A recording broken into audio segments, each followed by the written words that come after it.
Black women, have you ever felt like you've been the caretaker for everyone else in your life?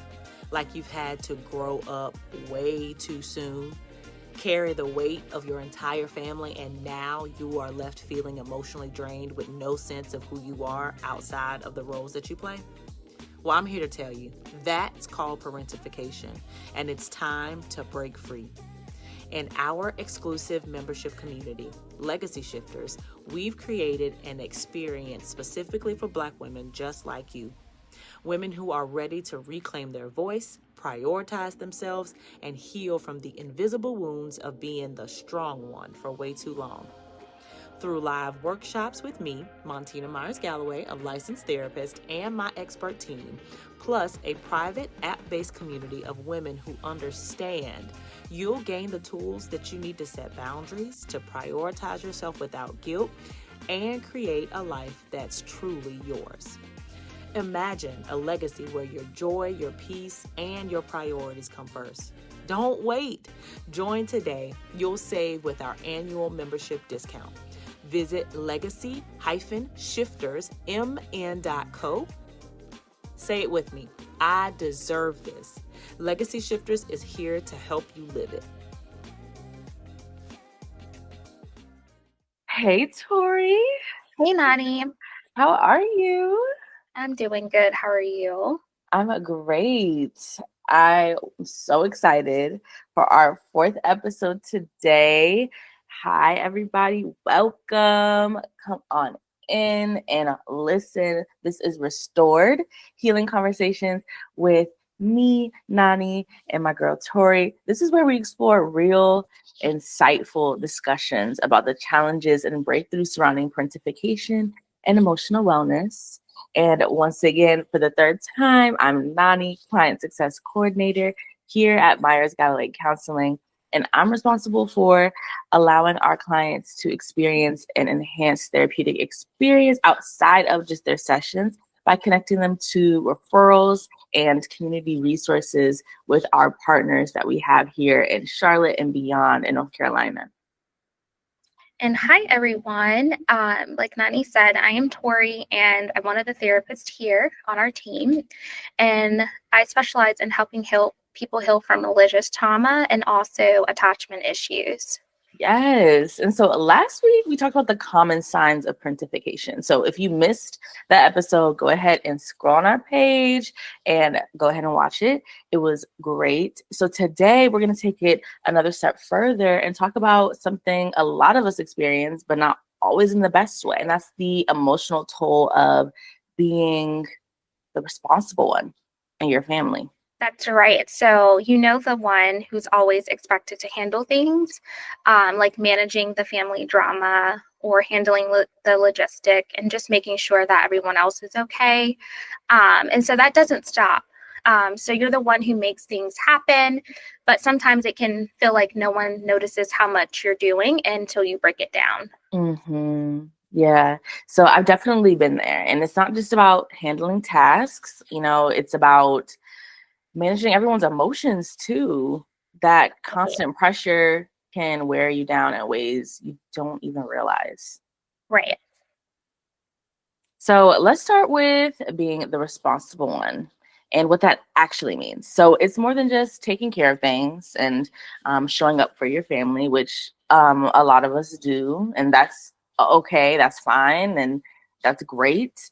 But being the responsible one, you're actually also the emotional support, the planner, the go-to problem solver, the rescuer, the caretaker. You probably had that moment when someone turns to you and they say, "Oh, I really need your help with X, Y, and Z. I don't know what to do. I have nobody else." And it's like, they didn't even ask you how you doing. How's your day? Like what you have the capacity for, just always expecting you to stop what you're doing and jump to their rescue. Right. And so that can feel good because you're needed, you're feeling like you're helping and you're doing something important. But over time, when you're in that role, constantly doing that, it becomes to feel like a burden instead of a blessing. Absolutely. Yeah. Because, you're always carrying everyone else's weight, everyone else's problems. You start to feel responsible for things that have nothing to do with you that you're not even involved in. So it's like, who's carrying your weight? Like, who's carrying your burdens? Right. And so that's the tricky part. You end up becoming the strong one in the family. But again, like, who is there to help you and to pour into you when you're struggling? Yeah. So, what are the effects, right, of this constant responsibility? So, first up, something that we also specialize here at Myers Galloway Counseling, burnout. Okay, let's talk about it. Yeah. So when you're consumed with managing everything, you often forget to take care of yourself. Mhm. And so it becomes very exhausting physically and emotionally. You end up feeling drained. You may even feel like that resentment that we talked about in our previous episodes. But you keep going because you feel like you have to, like you feel like you're obligated to. And yeah, when you're burned out, you start to, you know, give and give, but sometimes it feels like no one appreciates how much you're giving, how much you're doing for them. And that's going to lead to some strong feelings and put strain on a lot of our relationships. Right. And so that resentment ends up building over time. Hmm. So then you start to feel very angry and appreciated. And that's really tough. And so it puts a strain on relationships with the people that you're trying to help. Um, and then you have anxiety. And so it's not just about the task, but it's the pressure of always being the one to manage everything, and the fear of letting someone down or the fear of not being good enough. Yeah. And that constant pressure, I feel like it can leave you really overwhelmed and anxious and like you're always on edge, always running on empty, and it's a lot to carry. So over time, that feeling of isolation creeps in too, right? Like you're doing this alone. You're doing so much for others, and no one's checking in on you. No one's calling you and saying, "Thank you so much for, showing up for me last week. How are you doing though?"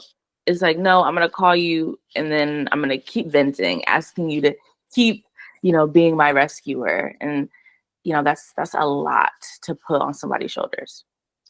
Right. And so it starts to feel very isolating and you end up Hmm. feeling lonely because you feel stuck in this role Yeah. and you're trying to hold everything together, but there's no one there to hold you up.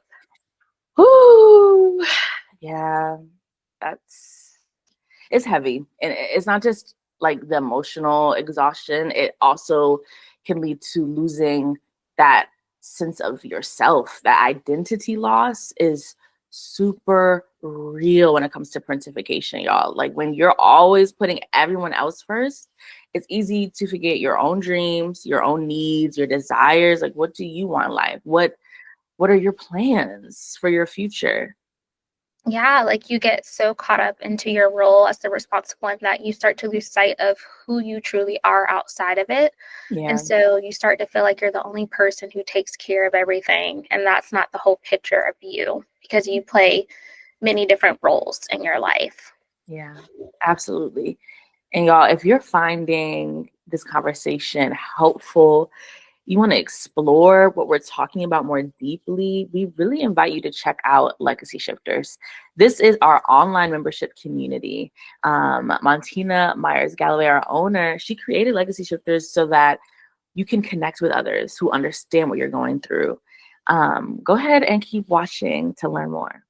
Okay, so we've gotten some questions sent in from our viewers. Thank y'all so much. And these are questions, again, about parentification and how they feel it's impacting their everyday life. So, Tori, let me throw it to you, our expert. Okay, so the first one I see here, it says, what are some simple ways to start rethinking how I show up for my family without overextending myself? I feel like I've been carrying everybody else for so long. Yeah, and this is like a very common question, Mm, because usually the root of it is the fear of other people's reactions when you start to do something different. And so I totally get it. It is like tough carrying the weight for so long, to start rethinking about how you show up without overextending. And so the first thing I would say is check in with your needs. So, what makes you feel recharged? So, even small self care moments can help you feel more balanced. The next mhm, thing, set boundaries. And it's okay to say no or to ask for help, when you don't have it all together. mm. Delegate responsibilities and then prioritize yourself. So, that goes back to self care. Yes, absolutely. Heavy on the, check in with your needs, Right. especially in the hustle and bustle of work life, family life, personal life. Time can slip away from us. Like 24 hours is not a lot of time, y'all. So prioritizing your self-care and making that non-negotiable. Like, tasks can wait until tomorrow, but you are here and alive today and you deserve to take care of yourself. Yes, I love that. Okay, next one. Ooh, this is a good one. I always thought being the responsible one was just who I was, and I actually liked that part of myself. But after watching Restored, I'm realizing how much it's actually affecting my mental health. So, where do I even start? Right. And so being the responsible one can become like second nature. And so I get Mhm. it. And the other thing is that it does take a toll. Yeah. And so here's where to start asking for support. And so, first, we said in the last question, like recognizing your needs, recognize your feelings. And so, again, it's okay to ask for help. And acknowledging this is the first step. There's also like a feelings inventory and a needs inventory that you can look at where you can list out what you need. Mhm. And so the second thing is communicate clearly. So talk to your family and let them know that you're overwhelmed and that you need support. Ask for help, and then let go of that guilt. And so asking for help doesn't mean that you're weak. It makes you human. And again, like as humans, like we need that support system. Yes, we're social creatures. Like we Right. weren't meant to do this by ourselves, and we weren't meant to always look to one person.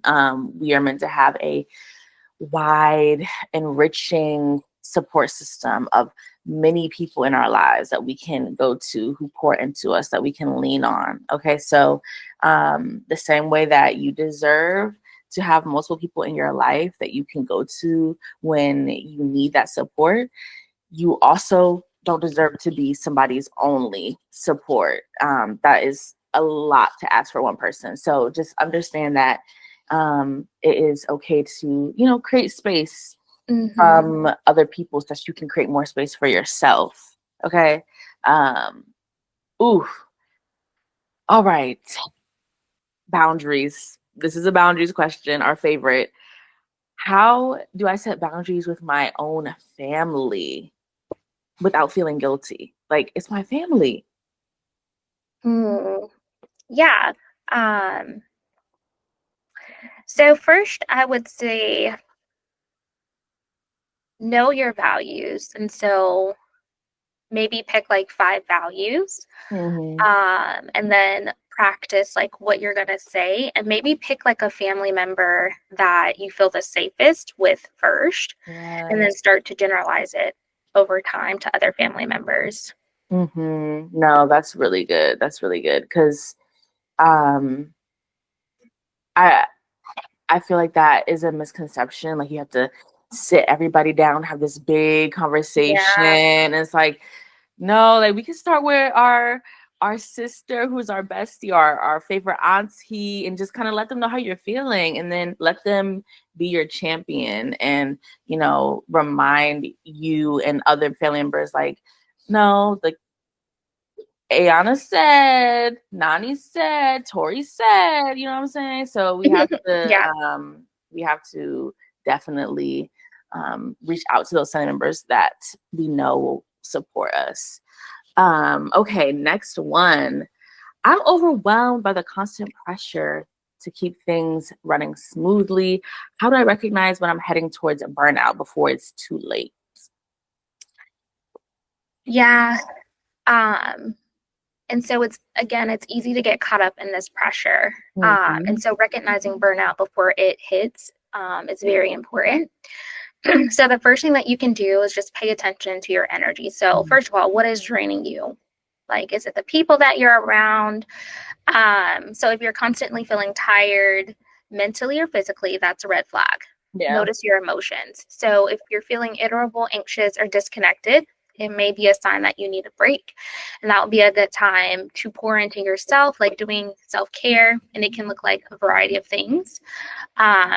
Check for physical symptoms. So if you're having headaches, chest pains, trouble sleeping, feeling drained, those are really big signs that you need to slow down. Yes. Okay, self-care. Tori, what's your favorite self-care activity? Yes. So my favorite thing, I enjoy reading. I also I have a record player and I like to listen to records, or I like to do like little Lego sets. Oh, I love Legos. You know the little flower bouquet Lego? I've Yes. been wanting that for so Those, long. Like, 'cause I'm like, why are they $60, $70? right. Ciao. Like, what? I'm about to find me a off-brand. Right. Yeah, I love I have a record player too. But you know what I've been really getting into lately is a bath with some really good bath salts. But I kind of go a little ham. Like I use like half the bottle in one in one bath.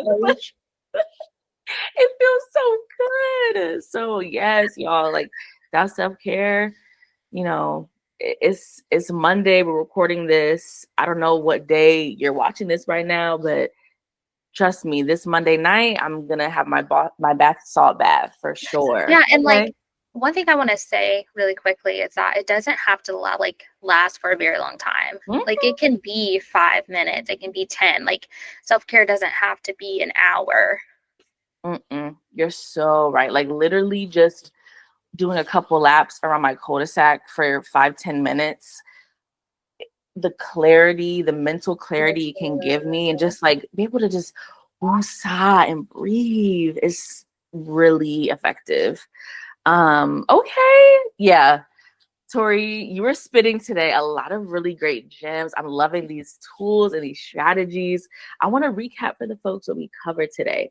Okay, so we talked about being the responsible one and what that really means, not just, being a great sister or daughter or friend, cousin. It's a little bit deeper. It's more taxing on our mental health, our physical health.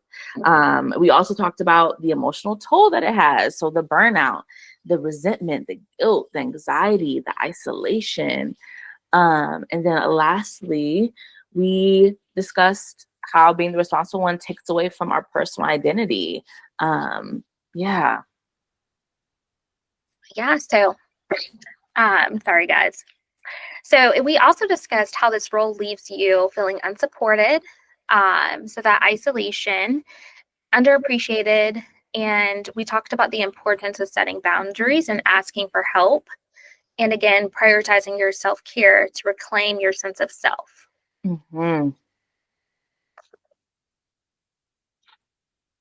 Okay.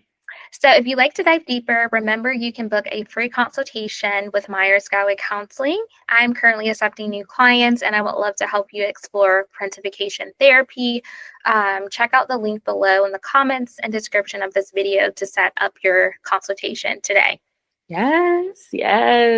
Give us a call. Click the link.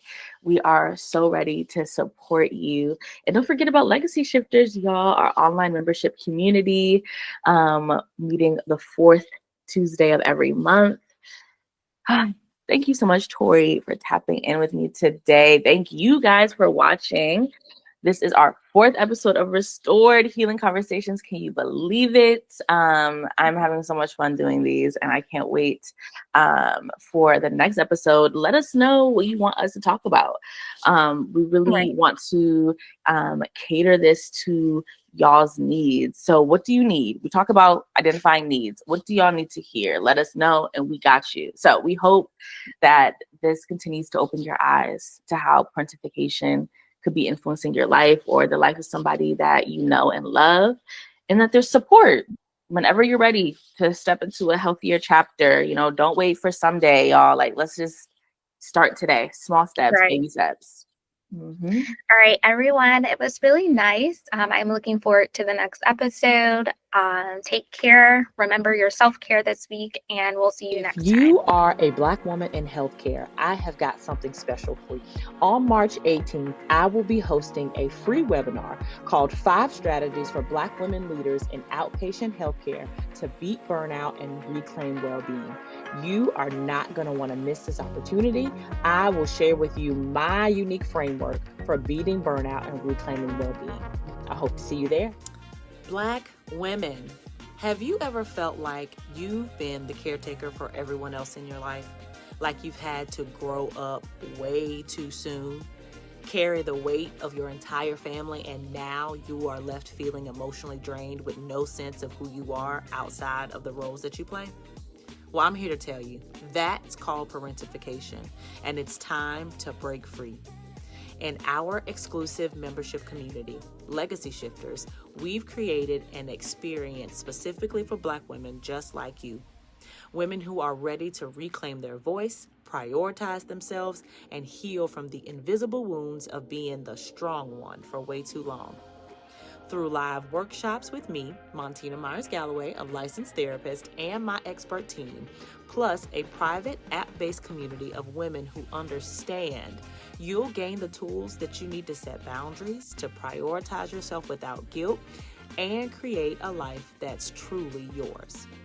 Imagine a legacy where your joy, your peace, and your priorities come first. Don't wait. Join today. You'll save with our annual membership discount. Visit legacy-shiftersmn.co. Say it with me. I deserve this. Legacy Shifters is here to help you live it.